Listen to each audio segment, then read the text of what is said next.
بسم اللہ الرحمن الرحیم۔ گمنام ہیروز کے معزز ناظرین و سامعین، السلام علیکم۔ ڈاکٹر محمد انیب سلیمی کے ساتھ آپ سن رہے ہیں دیوتا۔ تو آئیے بڑھتے ہیں کہانی کی جانب۔ یہ کسی سے ملتے نہیں ہوں گے، ڈیوٹی کے بعد تنہا وقت گزارتے ہوں گے، پتہ نہیں انہوں نے کیسی کیسی احتیاطی تدابیر کی ہوں گی، یہ تو وقت آنے پر ہی معلوم ہوگا۔ اس بار سونیا کو بھی معلوم ہوگا کہ دشمن کیا ہوتے ہیں۔ 4 گھنٹے بعد شیبہ واپس آ گئی۔ میں نے پوچھا کیا ہوا؟ ابھی تمہیں محل سے نکلنے کی اجازت نہیں دی جائے گی۔ میں نے بہت ضد کی تو انہوں نے وعدہ کیا ہے 3 ماہ بعد تمہیں تھوڑی سی آزادی مل سکے گی۔ 3 ماہ بعد کیوں؟ 3 ماہ بعد ہماری شادی ہے۔ لوگ شادی کے بعد ہنی مون منانے کے لیے کسی پرفضا مقام کا انتخاب کرتے ہیں۔ ہمیں ہنی مون منانے کے لیے اس محل کی چھت پر جانے کی اجازت مل جائے گی، وہاں سے تم آسمان دیکھ سکو گے۔ میں اپنی بے بسی پر مسکرا کر رہ گیا۔ اب تو وہ جیسا چاہتے تھے اسی پر عمل کرنا تھا اور وہیں زندگی کے شب و روز گزارنے تھے۔ اس دوران میں کبھی کبھی اعلیٰ بی بی سے رابطہ قائم کرتا رہا۔ اس کے تمام 40 چور امریکہ پہنچ گئے تھے۔ وہ سب ان خفیہ محکموں میں پہنچنے کی کوشش کر رہے تھے جن سے سپر ماسٹر کا تعلق رہتا ہے۔ اعلیٰ بی بی ان 5 اہم ممبران کا سراغ لگا رہی تھی جو سپر ماسٹر کا انتخاب کرتے تھے۔ رسونتی وقتاً فوقتاً ان سے رابطہ قائم کرتی تھی۔ اعلیٰ بی بی نے کہا تھا جب میں ان 5 ممبران تک پہنچ جاؤں گی تو رسونتی میرے ذریعے ان کے دماغوں تک پہنچ سکے گی۔ یہ اعلیٰ بی بی کی ذہانت اور صحیح منصوبہ بندی تھی۔ وہ جس سمت جا رہی تھی اس سمت چلتے چلتے ایک دن مشین تک پہنچنے والی تھی۔ تقریباً 2 ماہ بعد میں نے پھر اعلیٰ بی بی سے رابطہ قائم کیا اور پوچھا مشین کے سلسلے میں کیا ہو رہا ہے؟ اس نے حیرانی سے کہا فرہاد ابھی تو تم مجھ سے پوچھ کر گئے ہو۔ میں نے حیرانی سے پوچھا یہ تم کیا کہہ رہی ہو؟ کیا میں تم سے اتنے اہم معاملات میں مذاق کروں گی؟ ابھی تم میرے دماغ میں آئے تھے۔ میں نے پوچھا تو تم نے اپنے کوڈ ورڈز دہرائے، فرہاد آن 0 چینل۔ مجھے یقین ہو گیا۔ میں نے اپنی کارکردگی کے سلسلے میں پوری رپورٹ سنا دی۔ اوہ ہمارے ساتھ زبردست دھوکہ ہو رہا ہے۔ میرے کوڈ ورڈز کو ہمارے ساتھیوں میں شیبہ جانتی ہے۔ اس نے یہ کوڈ ورڈز دہرا کر فرہاد بن کر تم سے معلومات حاصل کی ہے۔ تمہیں یہ تو معلوم ہو ہی چکا ہوگا کہ وہ تنویمی عمل کے ذریعے ٹریپ کی گئی ہے اور اپنے بڑے لوگوں کے احکامات کے مطابق ہمارے خلاف ایسی حرکتیں کر رہی ہے۔ ہم کبھی کبھی بے پرواہی اور نادانی کا ثبوت دیتے ہیں۔ جب ہمیں پہلے ہی معلوم ہو چکا تھا کہ وہ ٹریپ کی گئی ہے تو ہمارے درمیان بہت سی تبدیلیاں ہو جانا چاہیے تھیں۔ جو باتیں شیبہ کو معلوم ہیں انہیں یکسر بدل دینا چاہیے تھا۔ بہرحال میں نے شیبہ کو کوئی خاص رپورٹ نہیں سنائی ہے، اس سے یہودیوں کا بھلا نہیں ہوگا۔ تم کوڈ ورڈز بدل لو اور مجھے بتاؤ آئندہ کس طرح رابطہ قائم ہوگا۔ اسی وقت خوابگاہ کا دروازہ کھلا، شیبہ نظر آئی۔ میں نے اعلیٰ بی بی سے کہا شیبہ آ رہی ہے، میں بعد میں رابطہ قائم کروں گا۔ بعد میں رابطہ قائم کرو گے تو میں الجھ جاؤں گی، تم ہو یا شیبہ، لہٰذا میں کوڈ ورڈز بتا رہی ہوں اسی کے مطابق رابطہ قائم کرنا۔ تم میرے دماغ میں آتے ہی کہو گے Farhad coming into your mind if you don't mind. میں نے رابطہ ختم کر دیا۔ شیبہ نے مسکراتے ہوئے پوچھا کیا خیال خوانی میں مصروف تھے؟ میں نے اس بات میں سر ہلاتے ہوئے پوچھا تم کہاں گئی تھی؟ میں میڈیکل چیک اپ کے لیے گئی تھی۔ میں نے تعجب سے پوچھا طبی معائنے کے لیے گئی تھی؟ کیا تم بیمار ہو؟ اس نے سر جھکا لیا، شرماتے ہوئے مسکرانے لگی۔ میں نے پوچھا آخر کیا بات ہے؟ وہ قریب آئی، مجھے دیکھا، نظریں ملتے ہی پھر شرما کر سر جھکا لیا۔ میں اس کی شرمیلی اداؤں سے محظوظ ہو رہا تھا۔ آخر اس نے آہستگی سے کہا میں ماں بننے والی ہوں۔ میرے ذہن کو ایک جھٹکا سا لگا۔ آدمی جس بات کو سننے کی کبھی خواب میں بھی توقع نہ کرتا ہو اور وہی بات سنا دی جائے تو چونکنا ہی پڑتا ہے۔ میں نے حیرانی سے پوچھا یہ تم کیا کہہ رہی ہو؟ وہ شرماتے ہوئے بولی میری دعائیں قبول ہو گئی ہیں۔ میں جب بھی پارس کو اپنی گود میں لے کر پیار کرتی تھی اور تمہیں تصور میں دیکھتی تھی تو سوچتی تھی کیا میں تمہارے بچے کی ماں نہیں بن سکتی؟ کیا میں اسے گود میں نہیں کھلا سکتی؟ آج اس سوال کا جواب مل گیا ہے۔ لیڈی ڈاکٹر نے اچھی طرح چیک کرنے کے بعد یقین دلایا ہے کہ میری مراد پوری ہونے والی ہے۔ میں ایک قدم پیچھے ہٹ کر سر سے پاؤں تک اسے دیکھنے لگا۔ وہ انہونی بات کہہ رہی تھی۔ میں نے کہا اس لیڈی ڈاکٹر کو مغالطہ ہوا ہے، اس سے کہو اچھی طرح چیک اپ کرے، اگر وہ مطمئن ہے تو دوسری ڈاکٹر سے رجوع کرو۔ میں نہیں چاہتا تم کسی خوش فہمی میں مبتلا رہو۔ میں ایک زہریلا آدمی ہوں، کبھی باپ نہیں بن سکوں گا۔ پھر بھلا یہ کیسے ہو سکتا ہے؟ خواب گاہ کا دروازہ کھلا ہوا تھا، باہر مسلح افراد کھڑے ہوئے تھے۔ ان کے درمیان ایک شخص چلتا ہوا اندر آیا، پھر اس نے کہا، فرحاد، تم نے یہاں آ کر ڈاکٹر سے علاج کرانے اور دوائیں کھانے سے انکار کیا تھا۔ اگر انکار نہ کرتے تو ہم تمہارا بھی اچھی طرح معائنہ کراتے اور اس بات کا یقین کرنا چاہتے کہ تم واقعی باپ بن سکتے ہو یا نہیں۔ لیکن آج جس ڈاکٹر نے میڈم شیبہ کا چیک اپ کیا ہے وہ کوئی اناڑی نہیں ہے، وہ یقین سے کہتی ہے کہ تم باپ بننے والے ہو۔ میں نے بھی جن ڈاکٹروں سے اپنا طبی معائنہ کروایا ہے وہ بھی کوئی اناڑی نہیں تھے، دنیا کے مانے ہوئے مشہور و معروف ڈاکٹر تھے جن کا تجربہ کبھی جھٹلایا نہیں جا سکتا۔ انہوں نے واضح انداز میں کہا ہے کہ میری رگوں میں جو خون دوڑ رہا ہے اس میں زہر کے اثرات ہیں، ان اثرات کے باعث میں کبھی باپ نہیں بن سکوں گا۔ اس نے شیبہ کی طرف اشارہ کرتے ہوئے کہا، تم اپنے ڈاکٹروں کا تجربہ بیان کر رہے ہو جبکہ میڈم شیبہ کی حالت ان کے تجربے کی نفی کر رہی ہے۔ کیا تم یہ کہو گے کہ تمہارے ڈاکٹر سچ بول رہے ہیں اور میڈم شیبہ جھوٹ کہہ رہی ہیں؟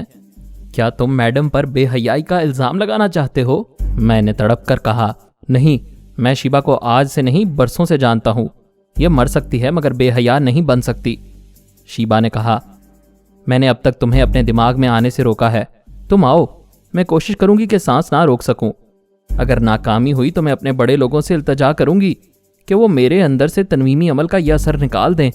میں کم از کم فرحاد کو اپنے اندر آنے کی اجازت دینا چاہتی ہوں۔ تم اچھی طرح میرے خیالات کو پڑھ سکو گے کہ میں کتنی سچی ہوں۔ ایک ماں اپنے اندر ابتدائی مراحل میں کچھ تبدیلی محسوس کرتی ہے، تم میرے دماغ میں رہ کر وہ محسوس کر سکو گے اور تمہیں یقین آ جائے گا۔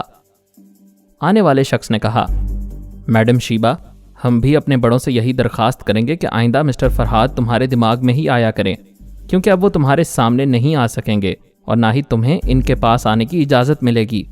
میں نے چونک کر پوچھا، اب یہ پابندی کیوں عائد کی جا رہی ہے؟ تمہارے بیان کے مطابق اگر تم زہریلے ہو تو میڈم کو بھی تم سے دور ہی رہنا چاہیے، ہو سکتا ہے تمہارے زہر کا اثر پہلے نہ ہوا ہو، اب ہو جائے۔ شیبہ نے کہا، ہاں فرحاد، مجھے تمہاری باتوں سے ڈر لگ رہا ہے، میں نہیں چاہتی کہ میرے بچے کو کوئی نقصان پہنچے۔ اس میں ڈرنے کی کیا بات ہے؟ میں نے طبی معائنے کے بعد یہی بات ڈاکٹر سے کہی تھی، لیکن ڈاکٹر اور میرے بڑے کہتے ہیں مجھے احتیاطاً تم سے الگ رہنا چاہیے۔ کیسی باتیں کر رہی ہو؟ اس قید خانے میں ایک تم ہی تو ہو جس کے ساتھ وقت گزر جاتا ہے، میں تنہا کیسے رہوں گا؟ آنے والے شخص نے آگے بڑھ کر کہا، جیسے دنیا کے دوسرے قیدی رہتے ہیں، تم اپنے خدا کا شکر ادا کرو کہ قید میں رہنے کے لیے بھی ایک عالی شان محل تمام آسائشوں کے ساتھ ملا ہے۔ پھر اس نے شیبہ کی طرف جھکتے ہوئے ادب سے کہا، میڈم، اب ہمیں چلنا چاہیے۔ وہ الٹے قدموں جاتے ہوئے مجھے محبت اور حسرت سے دیکھنے لگی۔ میں نے خیال خوانی کی پرواز کی تو اس نے سانس روک لی، پھر پوچھا، فرحاد، کیا تم ابھی آنا چاہتے تھے؟ ہاں، تم سانس نہ روکو۔ میں نے پھر خیال خوانی کی پرواز کی، اس نے پھر بے اختیار سانس روک لی۔ اس کے بعد دونوں ہاتھوں سے منہ چھپا کر بولی، میں کیا کروں، میں مجبور ہوں، تم میرے سب کچھ ہو، میرے جسم و جان کے مالک ہو، کیا میں تمہیں دماغ میں آنے سے روک سکتی ہوں؟ مگر کیا کروں، اپنے آپ ہی سانس رک جاتی ہے۔ پھر میں نے اپنے دماغ میں اسے محسوس کیا، وہ سوچ کے ذریعے کہہ رہی تھی، فرحاد، یہ میرے لیے کتنا خوشی کا موقع ہے، میں تم سے ڈھیر ساری باتیں کرنا چاہتی ہوں، اپنی باتیں، اپنے سہانے مستقبل کی باتیں، لیکن میں مجبور ہوں۔ یہاں سے جانے کے بعد تم سے خیال خوانی کے ذریعے رابطہ قائم کروں گی، پھر تمہارے اندر آ کر خوب باتیں کروں گی۔ وہ مسلح افراد کے ساتھ چلی گئی۔ میں شدید الجھنوں میں مبتلا ہو گیا۔ وہ بہت خوش تھی اور میں بہت پریشان تھا۔ میں ایسی عورتوں سے رشتہ قائم نہیں کرتا جن کے متعلق شبہ ہو کہ وہ بے وفا اور بے حیا ہوں گی۔ شیبہ کو صرف میں نہیں، میرے تمام ساتھی، دوست، جناب شیخ صاحب اور دوسرے لوگ آزماتے آئے تھے، اور یہ سب یقین سے کہہ سکتے تھے کہ شیبہ کسی موقع پر مجبور ہو کر ہم سے دشمنی تو کر سکتی ہے، لیکن کوئی سی بھی مجبوری اس کے کردار کو داغدار نہیں بنا سکتی۔ میں نے رسونتی کو مخاطب کیا، پھر کہا، میں عجیب الجھن میں گرفتار ہوں، ایک انہونی بات ہو رہی ہے۔ کیسی انہونی بات؟ شیبہ ماں بننے والی ہے۔ یہ کیا کہہ رہے ہو؟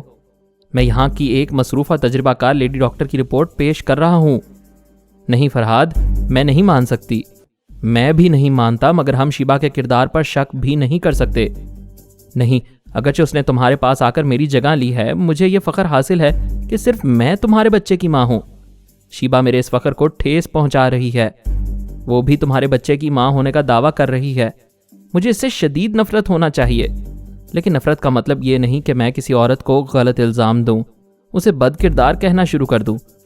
وہ ان عورتوں میں سے ہے جو زندگی میں صرف کسی ایک کو پسند کرتی ہیں اور انہیں پا لینا چاہتی ہیں، نہ پانے کی صورت میں تنہا زندگی گزار کے مر جانا پسند کرتی ہیں۔ یہ باتیں سن کر میں بھی سوچ میں پڑ گئی ہوں، کہیں تمہاری میڈیکل رپورٹ غلط نہ ہو۔ میں ایسا نہیں سمجھتا۔ دنیا کے مانے ہوئے ایک نہیں 2 تجربہ کار ڈاکٹروں نے میرا معائنہ کیا۔ ہاں، یہ ضرور مانتا ہوں کبھی کبھی قدرت تمام طبی سچائیوں کو جھٹلا دیتی ہے اور اپنی قدرت کا تماشا دکھاتی ہے۔ شاید یہ وہی تماشا ہے۔ کچھ بھی ہو، مجھے یہ سن کر بہت دکھ ہو رہا ہے۔ میں نے جان بوجھ کر ایسا نہیں کیا ہے۔ میں یا تم یا کوئی اور سوچ بھی نہیں سکتا تھا کہ انہونی بھی ہو جاتی ہے۔ اگر میرے ڈاکٹر یہ کہہ دیتے کہ ان کی میڈیکل رپورٹ میں تبدیلی کی ذرا سی بھی گنجائش ہے تو میں محتاط ہو جاتا، شیبا کی ہر بات مانتا، لیکن میرا بچہ دشمن کے پاس رہے یہ کبھی نہ مانتا۔ ایک پارس کا تجربہ ہی کافی ہے۔ اس بچے نے جتنی مصیبتیں اٹھائیں اور جس طرح وہ ہم سے دور رہ کر دوسرے ہاتھوں میں جاتا رہا، اس سے خاصا تجربہ ہو چکا ہے۔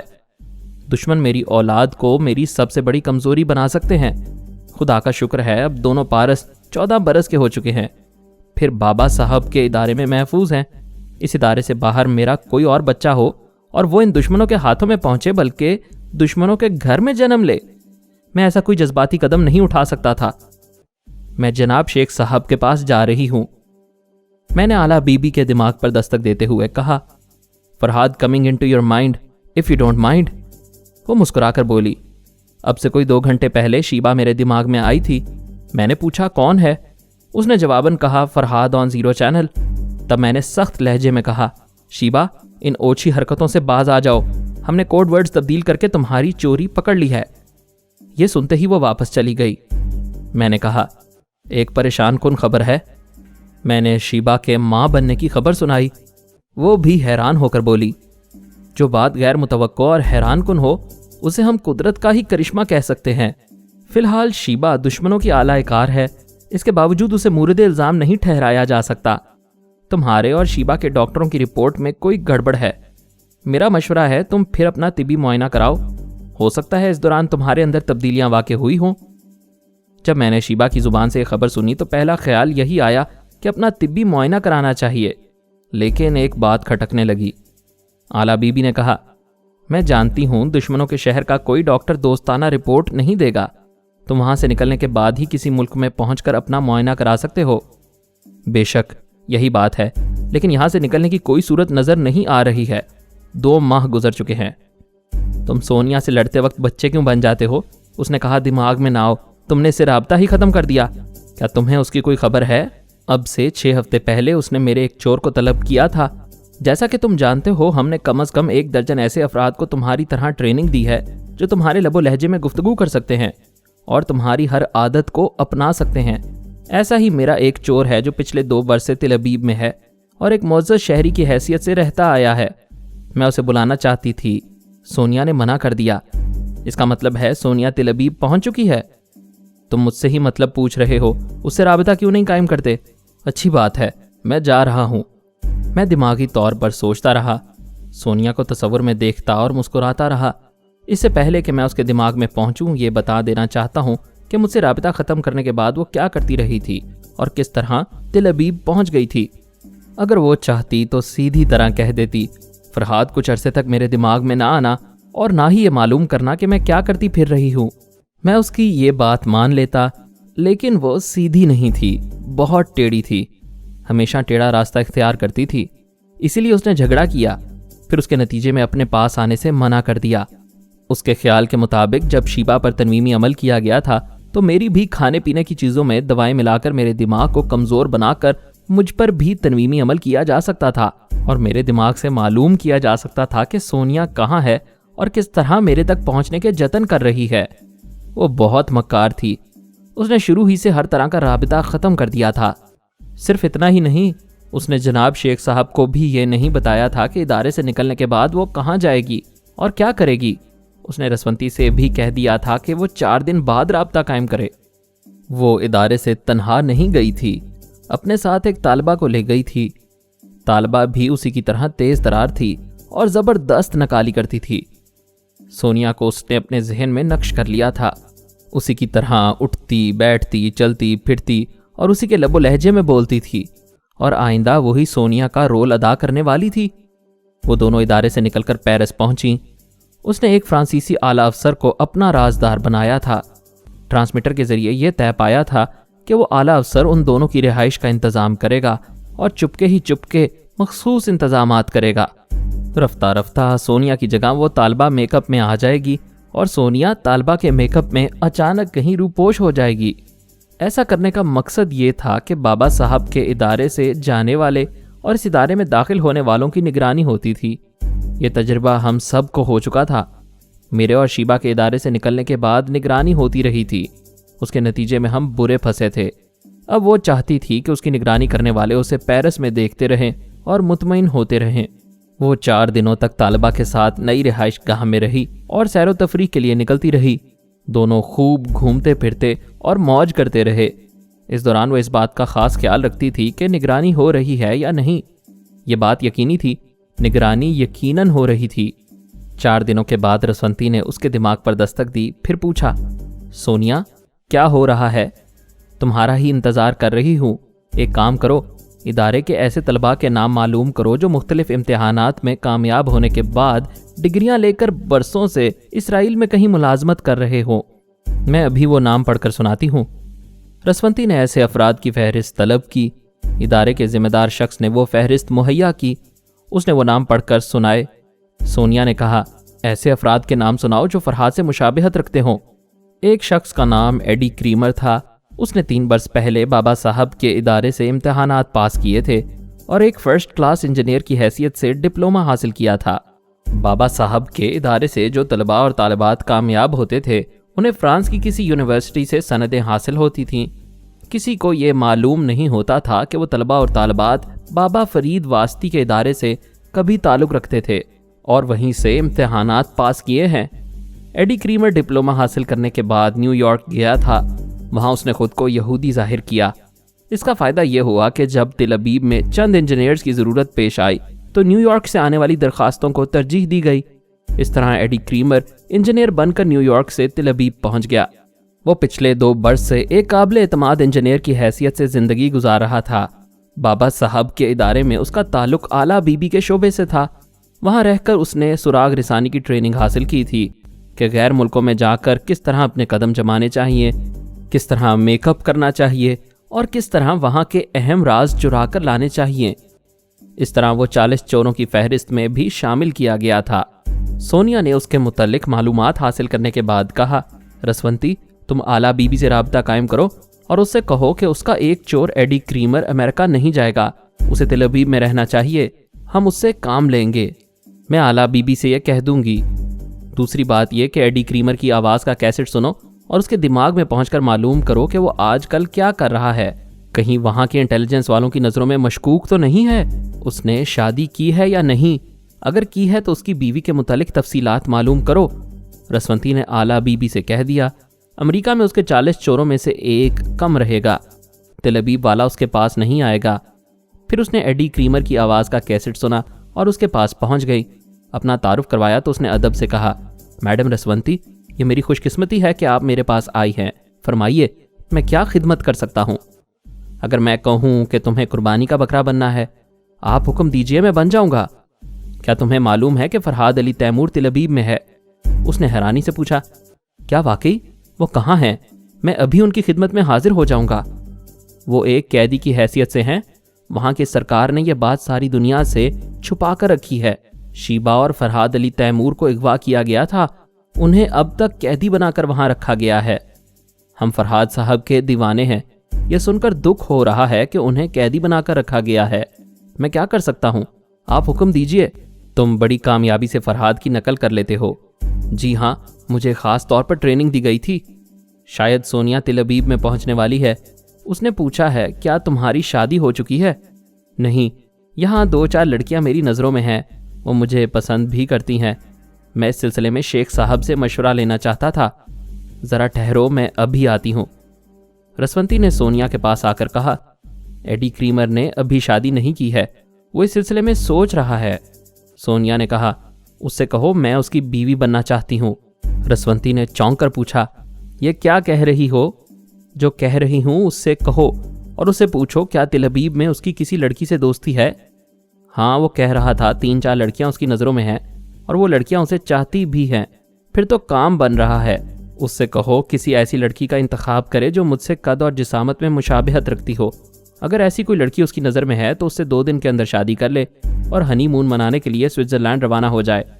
میں وہاں شادی شدہ جوڑے سے ملاقات کروں گی، اس کی بیوی کو وہاں سے غائب کیا جائے گا، میں اس کی جگہ ایڈی کریمر کے ساتھ تل ابیب جاؤں گی۔ رسونتی نے ایڈی کریمر کے پاس پہنچ کر سونیا کا منصوبہ پوری تفصیل سے سمجھایا تو اس نے کہا، میڈم سونیا کے قد اور جسامت سے مشابہت رکھنے والی ایک لڑکی ہے، اس کا نام رینی ہے، وہ یہاں کے ایک مشہور انجینئر کی بیٹی ہے، میں اسے شادی کے لیے آمادہ کر لوں گا۔ کیا یہ شادی 2 دن کے اندر ہو جائے گی؟ کیا لڑکی والے مان جائیں گے؟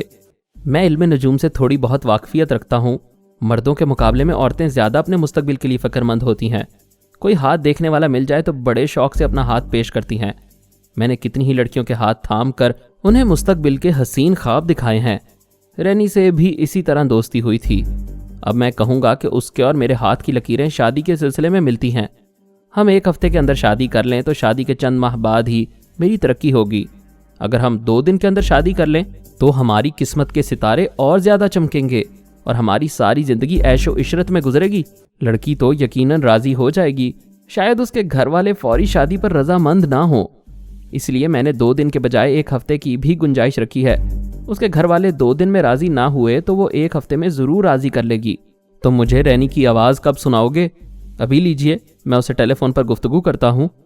اس نے ریسیور اٹھا کر نمبر ڈائل کیے، تھوڑی دیر بعد ہی دوسری طرف سے رینی کی آواز سنائی دی، ایڈی کریمر بڑے ہی رومانوی انداز سے گفتگو کرنے لگا، دوسری طرف سے وہ جواباً ہنستے مسکراتے ہوئے بول رہی تھی۔ رسونتی نے کہا، ایڈی اتنا ہی کافی ہے، میں اس کے دماغ میں پہنچ رہی ہوں، تم شادی کے سلسلے میں کوشش کرو۔ رسونتی رینی کے پاس پہنچ گئی، اس کے ذاتی اور خاندانی معاملات کے متعلق تفصیل سے معلومات حاصل کرنے لگی۔ ایڈی کریمر نے جب اسے بتایا کہ 2 دن میں شادی کرنے سے کتنی خوش نصیبی حاصل ہوگی اور 1 ہفتے کے اندر شادی کرنے سے کس طرح ملازمت میں ترقی ملے گی، تو وہ 2 دن میں شادی کے لیے راضی ہو گئی تھی، مگر گھر والے اسے گڑیا گڈے کا کھیل نہیں سمجھتے تھے۔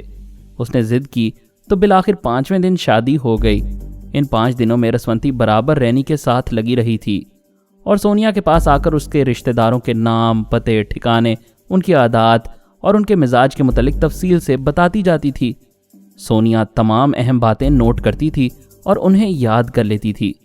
اس نے 5ویں دن طالبہ پر اپنا میک اپ کیا، خود طالبہ کے روپ میں آئی، پھر وہاں کے اعلیٰ افسر سے رابطہ قائم کرتے ہوئے کہا، اب وقت آ گیا ہے، میں یہاں سے نکلنا چاہتی ہوں۔ پہلے سے منصوبہ بنایا ہوا تھا، اس کے مطابق جہاں سونیا نے رہائش اختیار کی ہوئی تھی وہاں فساد کرا دیا گیا، اس کے نتیجے میں پولیس والوں نے گولیاں چلائیں اور فسادیوں کو گرفتار کرنے لگے، ایسے میں جو نگرانی کرنے والے تھے وہ دور بھاگ گئے تاکہ انہیں فسادی سمجھ کر گرفتار نہ کیا جا سکے۔ ایسے ہی وقت سونیا اس رہائش گاہ سے چپ چاپ نکل گئی۔ طالبہ کے میک اپ میں پہلے ہی پاسپورٹ وغیرہ تیار تھا، اس کے لیے ایک فلائٹ میں سیٹ ریزرو تھی، وہ دوسرے دن سوئٹزرلینڈ روانہ ہو گئی۔ ادھر ایڈی کریمر شادی کے دوسرے دن رینی کے ساتھ ہنی مون منانے روانہ ہوا۔ شادی کی تقریب میں رینی کی اچھی خاصی تصویریں اتاری گئی تھیں۔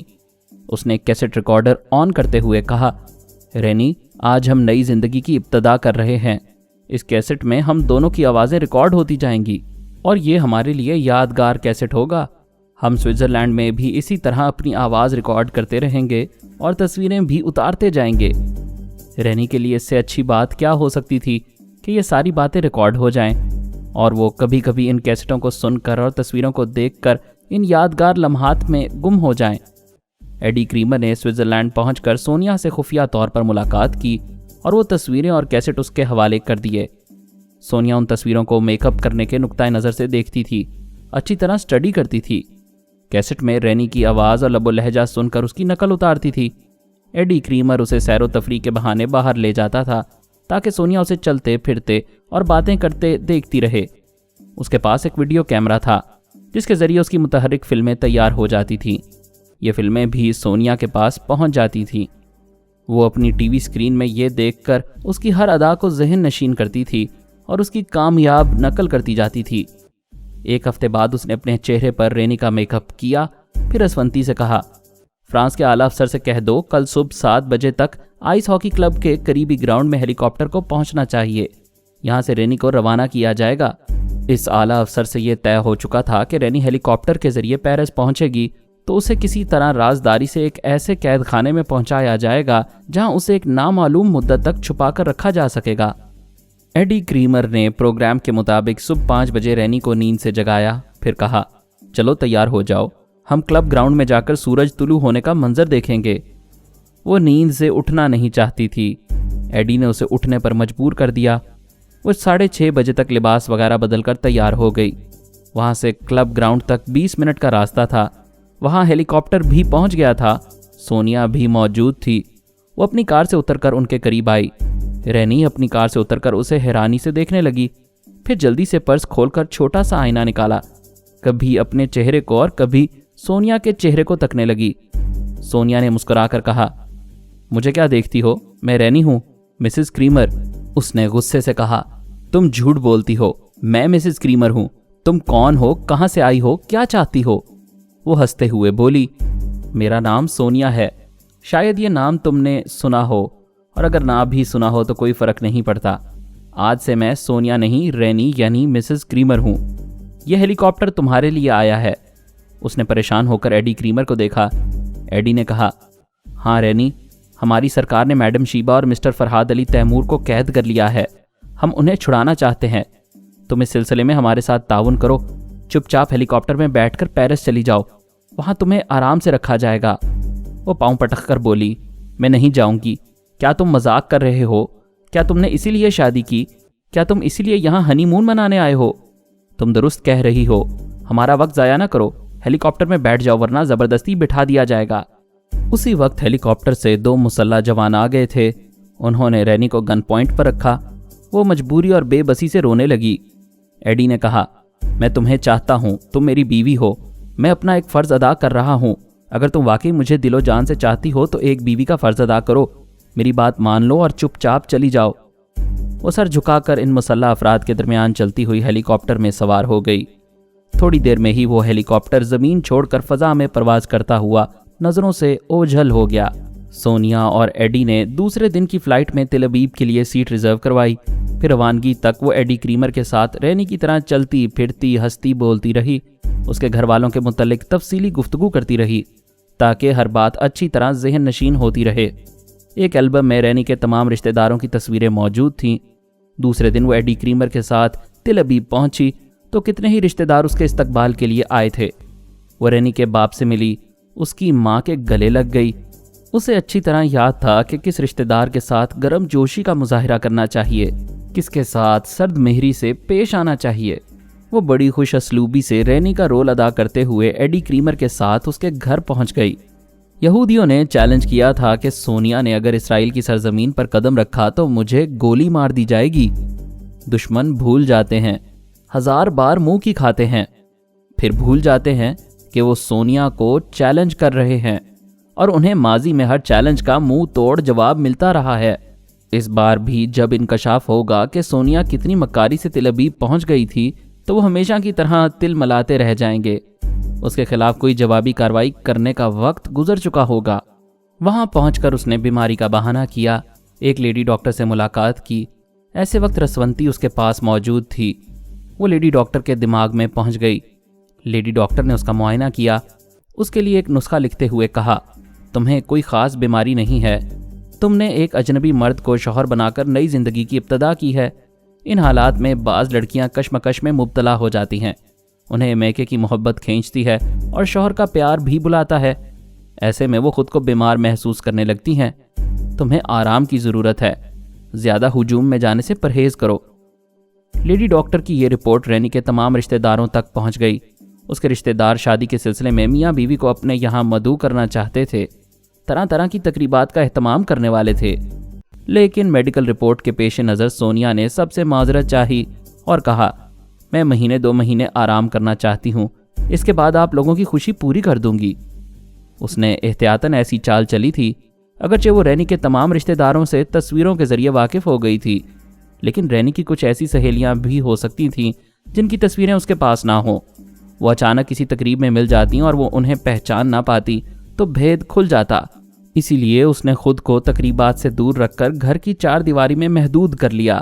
رسونتی سے کہا، ایڈی کریمر کے دماغ میں آتی جاتی رہو۔ فرحاد کو جس محل میں قید کیا گیا ہے، اس محل کا انچارج ایک اعلیٰ افسر ہے۔ ایڈی اس سے کسی طرح رابطہ قائم کرے گا، تم اس کے دماغ میں پہنچنے کی کوشش کرو۔ تم کہتی ہو تو میں اس کے دماغ میں پہنچنے کی کوشش کروں گی، لیکن وہ اتنے نادان نہیں ہوں گے۔ ہو سکتا ہے وہ افسر سانس روک لیتا ہو، اس طرح بھید کھل جائے گا۔ مزید اقساط سننے کے لیے ہمارے چینل کا سبسکرائبر بنیں اور ساتھ ہی بیل آئیکن کو کلک کریں تاکہ آپ کو ہر آنے والی نئی ویڈیو کی نوٹیفیکیشن ملتی رہے۔ ہماری ویڈیوز کو لائک اور شیئر کریں اور ہمیں اپنی دعاؤں میں یاد رکھیے گا۔ ISI اور پاک آرمی زندہ باد، پاکستان پائندہ باد۔ ہم پھر ملیں گے انشاءاللہ ایک نئی قسط کے ساتھ۔ تب تک کے لیے اللہ حافظ۔